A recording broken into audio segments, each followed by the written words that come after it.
নমস্কার। বাড়ি আমার মন্দির চ্যানেলে আপনাদের স্বাগত জানাই। আজকে আমি আপনাদের একটা এমন গাছের সঙ্গে পরিচয় করাবো, সাধারণত আপনাদের বাস্তুতে আছে বললেই চলে। অনেকেরই বাড়ির আশেপাশে দেখতে পাওয়া যায়। দয়া করে গাছটাকে অবহেলা করবেন না। এটি একটা ভীষণ লাকি গাছ। শুধু লাকি বললে হয় না, বাবা মহাদেবের এই ফুলটি অত্যন্ত প্রিয়। এবং তার সাথে সাথে এই যে বর্ষাকাল এত সাপের উপদ্রব হচ্ছে, এইটি হচ্ছে সাপের সবথেকে মোক্ষম ওষুধ।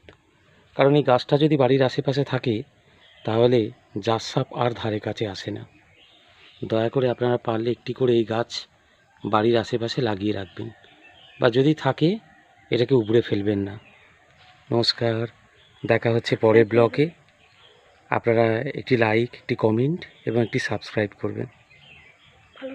ভালো থাকবেন, সুস্থ থাকবেন।